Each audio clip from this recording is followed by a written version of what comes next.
iniciativa pública, a gente corre um grande risco de fracassar, porque, naturalmente, essas empresas vão gerar riquezas.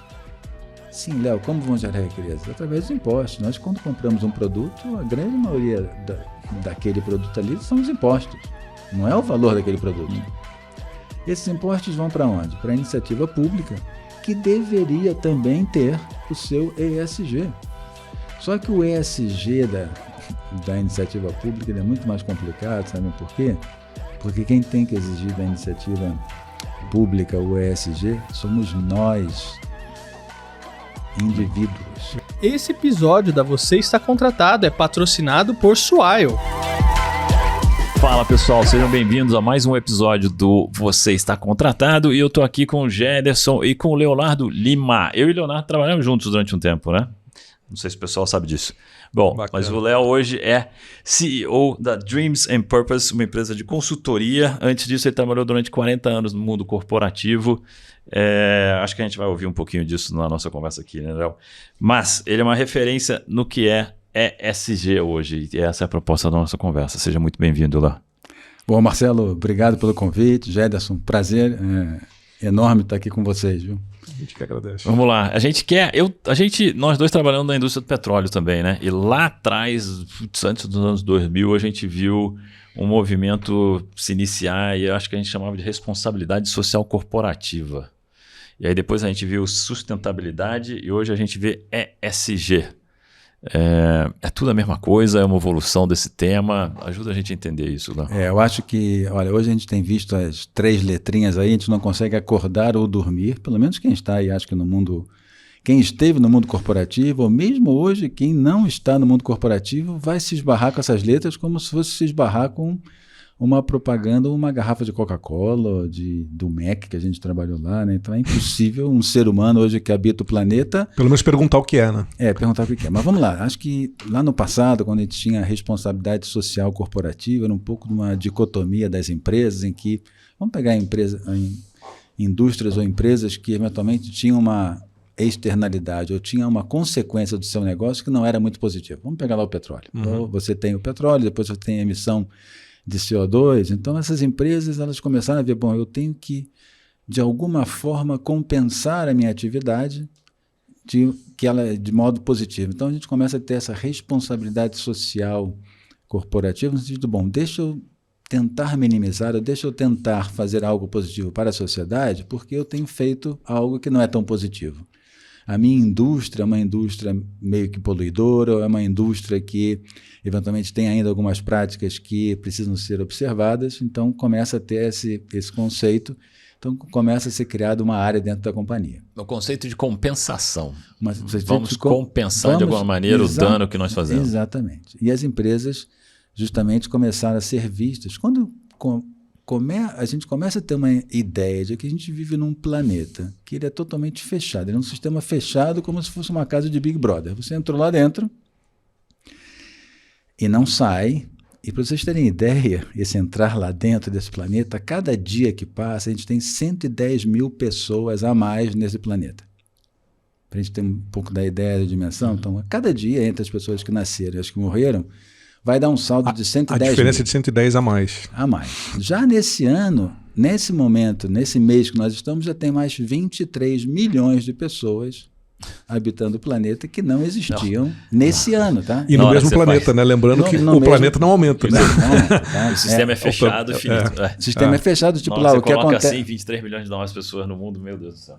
Né? E assim, o que acontece em Vegas fica lá, o que acontece no planeta Terra fica no planeta Terra. Não adianta a gente querer sair daqui. Bom, mas vamos lá. A responsabilidade social corporativa tinha essa pegada de uma compensação.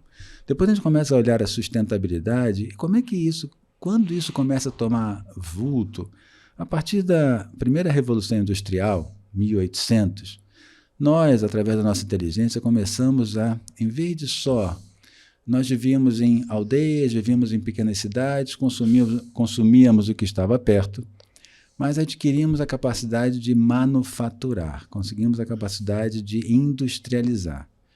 Foi bom por um lado e danou tudo pelo outro, porque a partir desse momento, nós como seres humanos, desde que nascemos, temos que consumir. Porque nós, como civilização, produzimos muito mais do que é necessário. Eu sempre utilizo o exemplo de uma calça jeans. Uma calça jeans, se a minha esposa deixasse, eu teria a mesma há 30 anos. Eu optei ainda ficar casado, ela falou assim, eu vou me separar de você. Se você não comprar uma calça nova, né? Uma calça nova, além daquela. Então, ok, eu optei pelo casamento, eu tenho mais do que uma calça jeans. Nós não precisamos. Talvez tenha duas. Então, nós não precisamos. Né?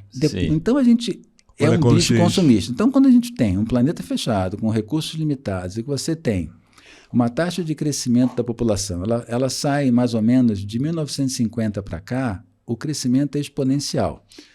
Fazendo uma continha básica, olha, hoje nós já temos 8 bilhões de pessoas nesse planeta que é fechado. Uhum. A gente não está importando minérios ou importando alguma coisa de Marte, Júpiter, o que seja. É tudo aqui. Tá?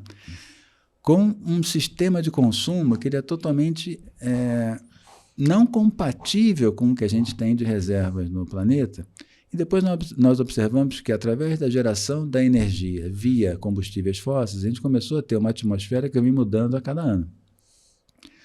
Essa mudança da atmosfera impacta, ou seja, no clima da Terra como um todo, embora, né, tinha muita discussão se isso era real ou não, se o homem conseguia impactar no clima de um planeta tão grande quanto esse, já está mais do que provado cientificamente que sim, que o nosso desenvolvimento vem impactando, né, as condições em que a gente vive no planeta. Então, a sustentabilidade passou a tomar um lugar muito mais crítico. Uhum. Vou dar um exemplo, né? Quando a gente falava assim, lá os nossos avós, rapaz, menino, apaga a luz aí, olha, você vai ser sócio da companhia de energia. Sócio da companhia. Ó, lá no, eu escutei, lá no Rio, eu ouvi isso. Sim, sócio da Light, né? Pro Jurássico. O Marcelo já é novo em relação a mim, mas assim, lá nós somos os dois, somos cariocas, ele sabe bem. Você é sócio da Light? Então isso é putz, frase feita de todas as mães, né? Cariocas. Então, isso. Ao tempo no banho. Ao tempo no banho, mas assim, era aquela questão da conta e quanto você ia pagar. É a mesma coisa hoje, só que a gente introduziu agora o famoso gás de efeito estufa. Então, quando a gente fala da energia hoje, a nossa avó, ela não estava nem aí, nem coitada, tinha conhecimento de que isso gerava um gás de efeito estufa e que isso impactava o clima. Então, quando a gente tem esse tipo de energia, a base fóssil, impactou e a gente sabe que a grande parte da energia ainda do mundo ainda é base fóssil. Então, sustentabilidade começa o homem a perceber, bem, o meu desenvolvimento está impactando as condições de um mega planeta. O planeta é gigantesco. Né? Nós estamos aqui nesse ponto em São Paulo, não aparece no mapa, a não ser que a gente dê um Google, né, que vem de fora e a gente vai se achar aqui.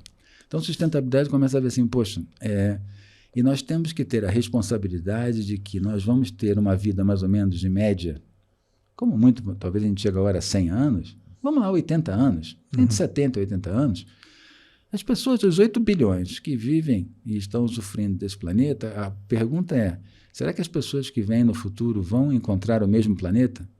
Hoje a resposta é claramente que não. Claramente que não. As mudanças que a gente vem tendo no planeta são muito drásticas. E essas mudanças, aí eu vou pegar o gancho para falar um pouco de ESG. Quando a gente tem um planeta em que você começa a ter imprevisibilidade do futuro, o futuro é sempre imprevisível. Né? Esse é um ponto de partida que a gente não consegue prever. Mas, de alguma forma, no passado, a gente conseguia ter um melhor planejamento, porque o nível de variável era mais ou menos controlada, mas agora nós passamos a ter uma variável que é a mudança climática, que ela realmente é muito complexa. Por quê? Porque não adianta nós querermos, por exemplo, isolar um país e dizer que ele vai fazer o dever de casa ou que ele está bem, porque absolutamente não adianta. Nós temos 2 grandes meios de interseção climática, que são os oceanos e a atmosfera, que danou-se. Nós estamos respirando CO2 produzido na China, eles estão eventualmente respirando oxigênio produzido no Brasil e vice-versa. É um sistema mega complexo de que nós começamos a perceber que isso não ia muito bem alguns anos atrás, eu diria já há vários anos atrás, que os cientistas climáticos vêm apontando de que o planeta ele tem uma capacidade de regeneração muito grande. Então, seria absurdo pensar nós, seres humanos, conseguimos, ou seja, impactar esse planeta do tamanho que ele tem. A resposta, através dos relatórios de clima, é que sim. né? E, eventualmente, a nossa matriz energética, principalmente, é o grande vilão da história, tem uma emissão muito forte de gases, desses gases de efeito estufa, que fazem com que a temperatura média da Terra aumente. E a gente começa que é a emissão de CO2, né? CO2 e outros gases, tá? Até que são muito, muito piores que o CO2. O metano, por exemplo, ele, em termos de retenção de temperatura, ele é 20 vezes, retém mais temperatura do que o CO2. Então, mas convencionou-se transformar todos os gases, né, que formam a atmosfera e que causam esse efeito estufa em CO2 equivalente. Tá? Então, se transforma e aí ficou uma unidade. Então, voltando àquela história lá da vovó, nós passamos a começar a conversar sobre assuntos que a gente já tinha no passado, mas passamos a ter uma variável que é a mudança climática e o que gera essa mudança climática. E depois não é só isso, né? Quando a gente fala de sustentabilidade, nós estamos falando também de seres humanos, estamos falando de nós, ou seja, que condições de vida nós estamos vivendo e que condições de vida nós vamos ter para o futuro. Mas, Marcelo, deixa eu já interromper aqui, só voltar para o ESG. Então, vamos lá. ESG 2004, Kofi Annan, já falecido, secretário-geral da ONU, ele muito inteligentemente começou a perceber que a ONU, Nações Unidas, que congrega países e governos, começava a ter dificuldade, ou ia ter dificuldades em levar uma agenda de desenvolvimento sustentável para frente, se não incluísse as empresas. Então, ele já lá no passado fez o primeiro convite de que as empresas se somassem aos esforços da ONU.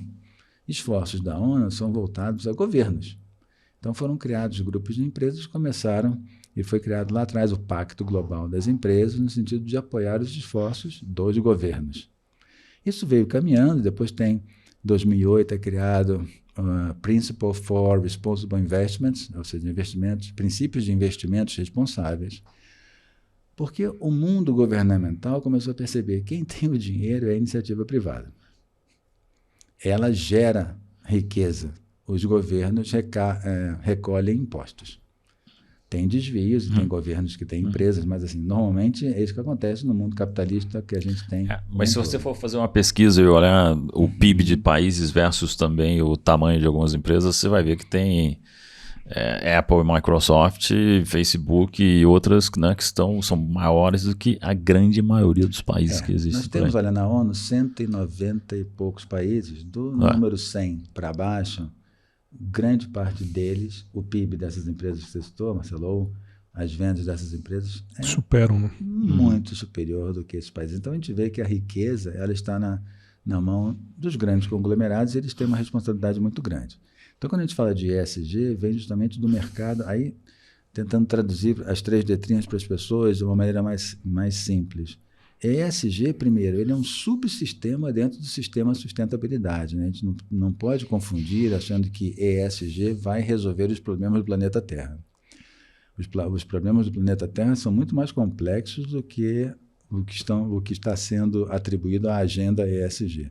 Ela é muito importante porque ela está tocando quem tem geração de riqueza, que são os grandes conglomerados, são as empresas, e fazendo com que essas empresas tenham esse olhar.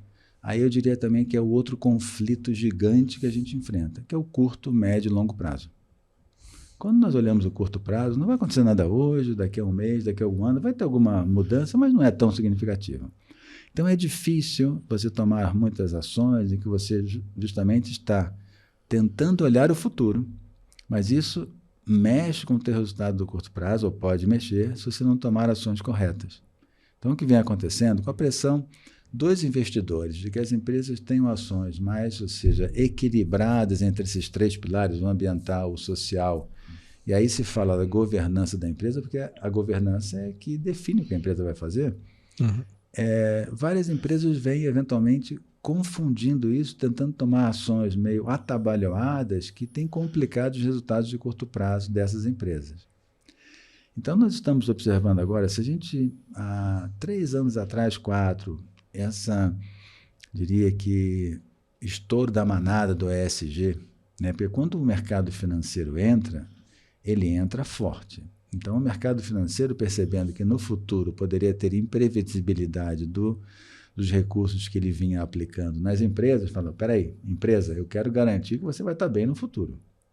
Para garantir que você vai estar bem no futuro, você precisa olhar não só mais o teu pilar econômico de curto prazo, mas precisa olhar também o social e o ambiental. E estabelecer alguns critérios que eles acham importantes que as empresas observem. Quando ele traz isso para valor presente, ele começa a exigir que as empresas tenham uma outra postura. Muitas empresas, não entendendo esse recado, que o recado era, não saia atabalhoadamente fazendo qualquer coisa. Primeiro, identifique o seu negócio. Era o contrário, né? Era o contrário. Identifique onde você está parado. Você tem uma missão, está claro, ou seja, como você ganha dinheiro, você tem quais são as suas externalidades, ou seja, quais são os seus pontos críticos, quais são as suas fortalezas, e estabeleça um plano. Essa é a maneira correta de fazer uma tradução das 3 letras, e não sair tentando fazer qualquer coisa em que... A qualquer preço, né? A qualquer preço, e que seja percebido como boa pelo mercado. Isso é greenwashing? O que a gente vê de hoje, né? Muitas empresas, primeiro, alardeando coisas que não são reais, ou fazendo coisas que são obrigadas pela legislação e dizendo que isso é super positivo. Eu faço reciclagem, eu cuido do resíduo. Isso é obrigatório, isso é lei. Então não adianta você também, eu sou o melhor. Não, ok, você está fazendo exatamente o que eu deveria fazer. Nada mais do que a sua obrigação. Do né? que a obrigação. Então a gente começa a ter uma série de... E algumas, eventualmente, ações que as empresas têm somente para dizer que estão fazendo algo no social. Vou citar um exemplo. Contratação de negros ou mexer na diversidade da empresa, etc. Gênero, né, também. Gênero. Mas, quando você vai ver, essa empresa não está preparada para essa mudança cultural. Ela está fazendo porque se vê obrigada ou porque o seu concorrente fez alguma coisa assim, mas ela não se preparou genuinamente para a mudança. E é isso que vem hoje sendo muito debatido, tem um pushback, ou tem um freio no ESG, porque tem vários acionistas que são muito contrários. Em que sentido? Falam, negativo. Olha o negócio, porque se você não olhar o negócio, aí sim você está colocando em risco o negócio, mas não é porque o mundo está mudando ou porque tem mudança climática, é porque você não está fazendo uma gestão correta do teu curto prazo. Então, imaginem que a gente hoje, os executivos hoje, companhias, sejam elas de que tamanho forem, têm que equilibrar vários pratos ao mesmo tempo. E nunca foi tão importante equilibrar o prato do curto prazo e o do médio e longo prazo, entendendo onde você vai estar colocando os esforços e prioridades. Mas isso aqui é gestão, né, Leonardo? É fazer, navegar nesses dilemas que você tem diariamente na tomada de decisões dentro de uma empresa. Sem dúvida. Qual é o papel das empresas no ESG? É governo ou são as empresas que têm que tomar essa liderança aí? Eu acho que hoje em dia nós estamos concentrando muito o foco somente na iniciativa privada. Claramente, a iniciativa privada, como a gente comentou anteriormente, né, eles são o motor do mundo, são geradores de riqueza e podem fazer uma geração de riqueza destruindo a biodiversidade, contaminando o planeta, tratando mal as pessoas, olhando só o curto prazo, ou seja, exigindo demais das suas estruturas e organizações. Então, isso é muito importante que não aconteça. Por outro lado, nós estamos falando somente de um dos grandes atores que estão nesse planeta ou que estão na sociedade. Então, se nós tratarmos somente esse setor de uma forma com eficiência, produtividade, exigindo que tenha uma postura social e ambiental diferente da que tinha no passado, mas não olhar isso na iniciativa pública, a gente corre um grande risco de fracassar, porque, naturalmente, essas empresas vão gerar riquezas. Sim, Léo, como vão gerar riquezas? Através dos impostos. Nós, quando compramos um produto, a grande maioria daquele produto ali são os impostos. Não é o valor daquele produto. Esses impostos vão para onde? Para a iniciativa pública, que deveria também ter o seu ESG. Só que o ESG da iniciativa pública ele é muito mais complicado, sabem por quê?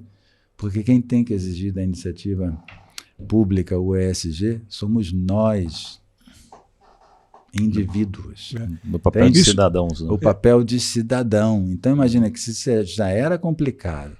Quer dizer, não é complicado porque se um setor muito forte, que é o financeiro, diz para uma empresa, olha, eu não vou mais te financiar, eu não vou mais apostar em você como uma empresa sólida e vou tirar a sua capacidade de você crescer, então você vai ficar como está ou vai até morrer. Tem um ente da sociedade muito forte.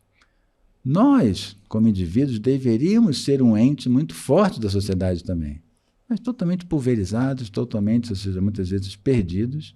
Então, a iniciativa privada, que deveria acompanhar esse esforço da iniciativa pública, desculpem, que deveria acompanhar o esforço da iniciativa privada, está cada vez mais distante, cada vez mais. Se nós já tínhamos um abismo de eficiência e produtividade entre as gestões das empresas privadas em relação à gestão pública, hoje em dia eu diria que é catastrófica essa diferença.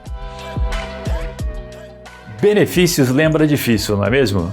Só que não. As empresas que almejam atingir um resultado superior sabem que o time representa um importante ativo para o seu negócio. Bom, pensando nisso, oferecer benefícios para os colaboradores é algo cada dia mais necessário e diferenciador, mas pode ser um grande desafio. Por isso eu te apresento a Swile, benefícios inacreditáveis que você pode oferecer. Acesse já o site que se encontra na descrição desse podcast e conheça mais. Os verdadeiros benefícios que chegaram para simplificar a vida de todo mundo. Mas isso a gente fala, né, muito de... A gente está falando aí de iniciativa privada, iniciativa pública, mas sustentabilidade também tem muito do comportamento, né? Porque você agora trouxe também a responsabilidade do indivíduo. A gente tem um papel fundamental nisso, né? Como que a gente se comporta como cidadão e como que a gente vai adotar a sustentabilidade na nossa rotina de vida, né? Eu acho que como é que a educação, cultura, né, acesso à informação... Acho que você tocou num outro ponto super importante, que eu tenho comentado com quem eu tenho conversado.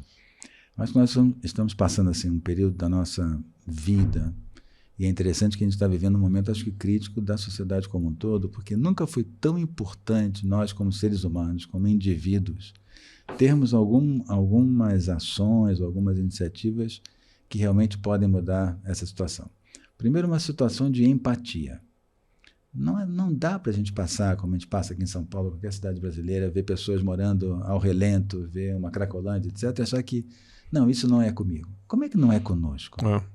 É conosco, não pode não ser. Pessoas passando fome, passando frio, não pode ser que não seja conosco. Né? Então, a empatia acho que é fundamental. Outro ponto, no nosso comportamento individual, nós estamos conversando, né? Nós normalmente pensamos, bom, nós consumimos e geramos resíduos. 1 quilo de resíduo médio que uma família gera por dia não vai mexer a agulha do planeta. Mas se a gente pensar que são 3 bilhões de consumidores economicamente ativos no mundo...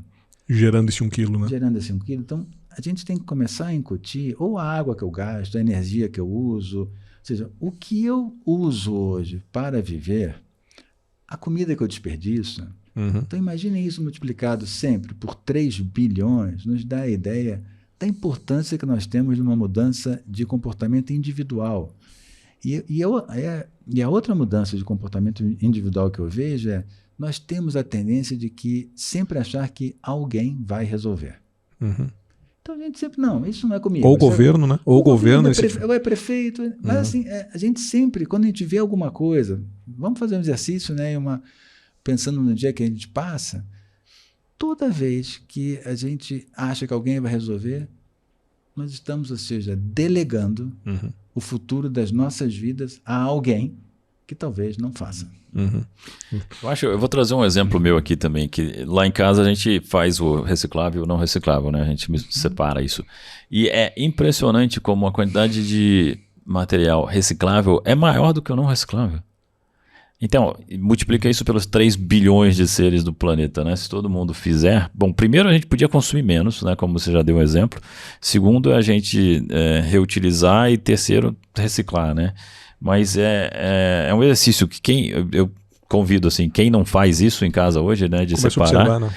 Faz durante 1 ou 2 dias só, para você ver a diferença, o volume que é, e pensa se você pode dar uma destinação melhor a isso que pode vir a ser reciclável, né? Isso em tudo, né? Eu vejo há algum tempo atrás também, não vou dizer que não deixava a luz acesa, não tomava banho o mais do que necessário. A gente foi criado assim, né? A minha geração não se preocupava com esse impacto, né? Mas hoje, eu como consumidor, até eu começo a fazer cálculo do uso da água naquele produto que eu estou consumindo. Então, se eu posso comprar o extrato e usar a água necessária só para aquele fim, né? Então a gente já começa a ter um consumo mais consciente das coisas que a gente está fazendo, né? E daí a logística que tem por trás disso, como que esse produto chegou dentro da tua casa, precisava aquela quantidade de embalagem, né? Então, e o descarte ótimo, no né? final da linha. Então assim, ótimo que a gente já tenha a consciência de fazer a reciclagem do lixo, né? Daquilo do lixo orgânico e do não orgânico, e o que pode ser aproveitado. Mas será que eu preciso consumir aquela quantidade toda, né? Então é um exercício, né? A nossa participação, quando se fala de sustentabilidade, é grande na sociedade. O que mais que a gente pode fazer no nível pessoal, dentro de casa? Ajuda aí, quem está nos escutando e nos assistindo. Não, eu acho que no dia a dia, isso é debate que eu tenho em casa também, né? Com a esposa, e filhos, né? E é realmente o consumo consciente, ele é fundamental. Tá? E também acho que a gente tem que ter, não podemos ser tão críticos, não, mas eu não vou radicais, consumir mais, então, ou radicais, né, etc. Não podemos, porque a gente precisa viver. Mas a gente precisa viver com mais consciência. Então, quando a gente... Desperdício de comida não deveria haver de forma alguma, tá? Porque até ele não é ético. Pra vocês terem uma ideia, né? No dia de hoje, só no dia de hoje que a gente está vivendo, 800 milhões de pessoas no mundo vão passar fome, das quais 33 milhões estão no Brasil. Então, esse desperdício de comida não poderia estar alimentando essas pessoas? Sim. E aqui deixo também um convite, né, que eu vou iniciar um movimento muito forte de perdas de alimentos nas indústrias, em retail, em todo lugar. Chega um momento e eu também vejo que, talvez uma dica para as pessoas, muitas vezes a gente fala assim, a gente começa a mudar as coisas quando a gente se sente motivado, não. A gente começa a mudar as coisas quando a gente começa a se sentir indignado. Aí você muda.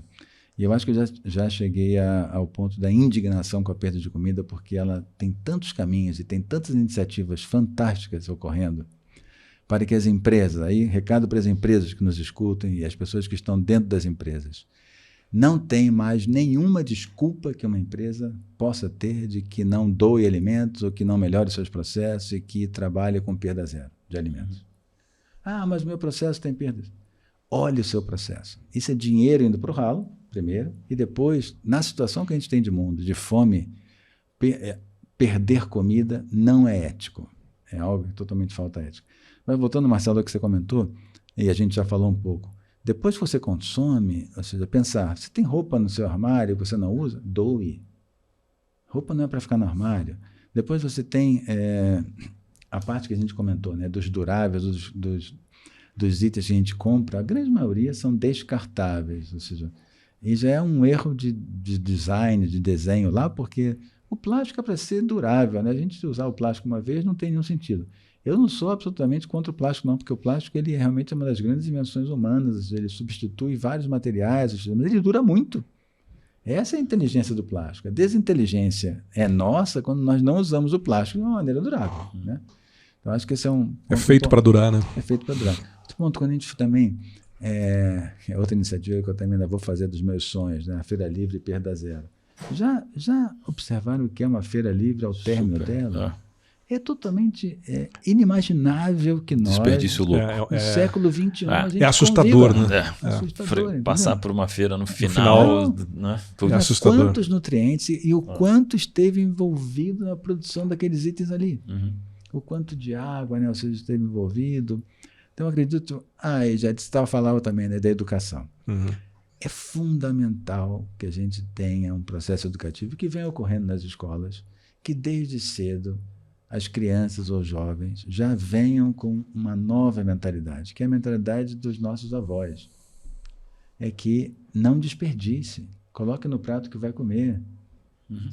E a gente tem essa cultura da abundância que ela é totalmente equivocada.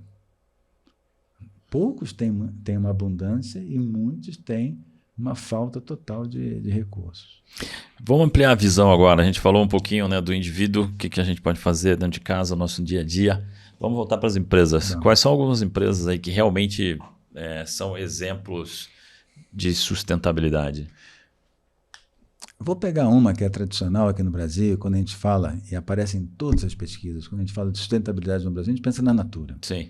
E eu acho que é bem bacana o exemplo da Natura, porque e ela veio crescendo, veio adquirindo outras empresas que não tinham o conceito dela, e ela vem trabalhando na Avon, na Body Shop e em uma outra empresa australiana. Que eles E o compraram. trabalho deles vai além das aquisições, vai além do interno, né? Eles trabalham a cadeia inteira. A cadeia inteira, né? Então, e também viram que... Aí eu acho que uma outra pegada super bacana quando a gente fala de empresas, é algo que eu quero trazer para o Brasil com muito mais força, que é o conceito de valor compartilhado do Michael Porter.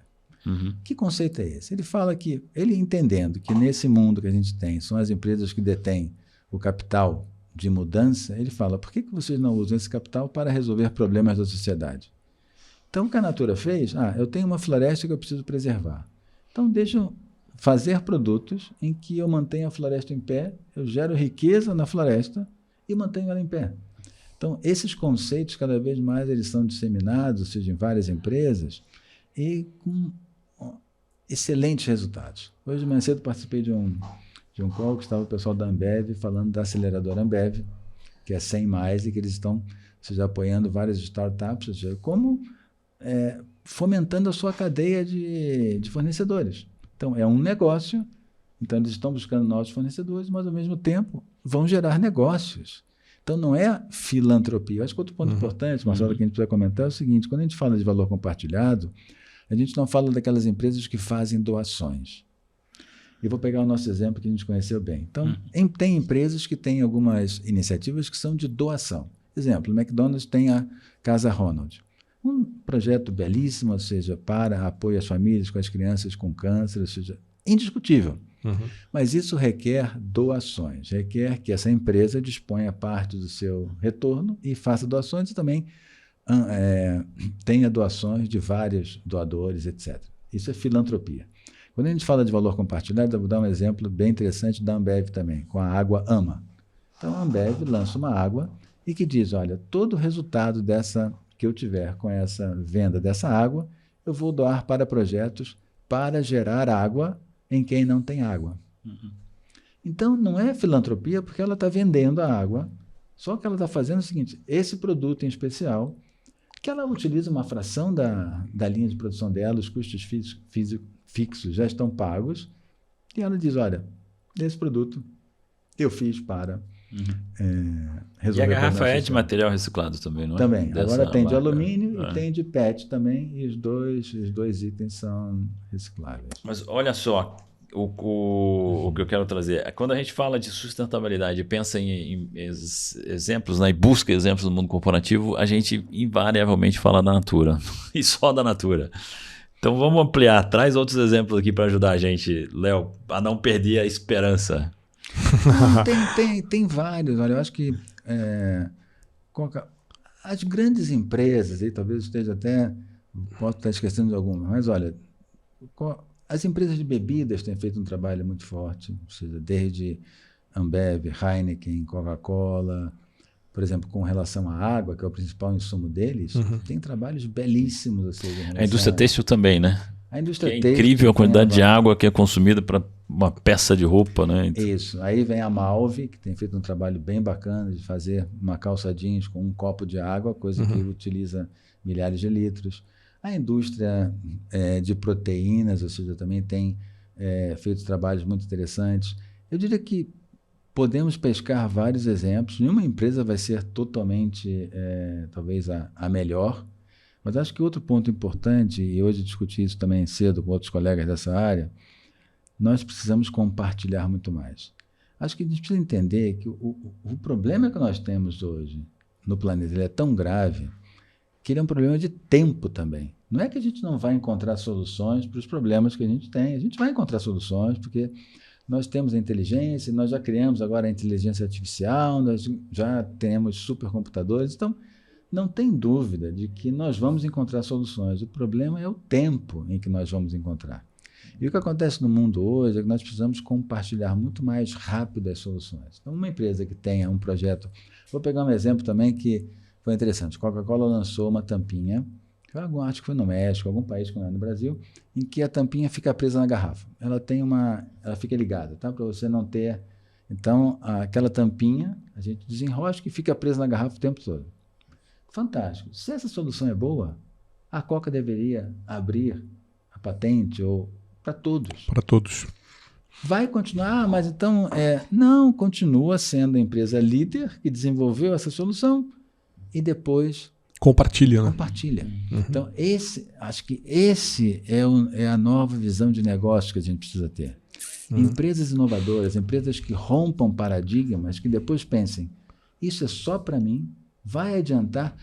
Imagine assim, quanto tempo essa empresa vai conseguir angariar, ou seja, de que fez algo muito bom, sendo que no seu entorno uma quantidade de problemas imensos, vai ficar ofuscado, isso aqui vai passar logo. Acho que você trouxe mais uma qualidade agora, né, para o mundo do trabalho, que é a colaboração. Você falou de empatia, de desperdício. Né? Eu recebi um e-mail essa semana do Ricardo Natali e ele falava que saiu para visitar empresas e encontrou ecossistemas, né, que ele ficou impactado, que as empresas estão se transformando em ecossistemas, né, onde somando várias empresas, várias pessoas, várias iniciativas sendo feitas em prol de um bem comum, né? Eu acho que essa que é a mudança de... Daí se fala de sustentabilidade, de governança, é isso, né?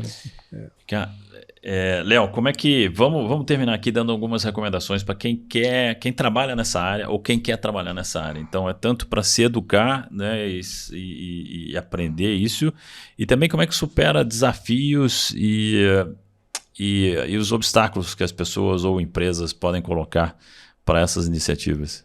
Eu acho que, olha, vou pegar um pouco aí, não é que eu seja exemplo não, mas talvez algumas características que eu acho que as pessoas precisam ter. Primeiro, identificar claramente qual é o seu propósito. E eu acho que hoje em dia poucas pessoas têm essa conversa com a consciência delas. Então, vai trabalhando, vai, e quando você vê, caramba, será que passou o tempo? Então, quanto mais cedo, e se você é jovem que está nos assistindo, ou se você não é jovem, pergunta se você está conversando com a sua consciência, qual o seu propósito de vida. Isso é fundamental.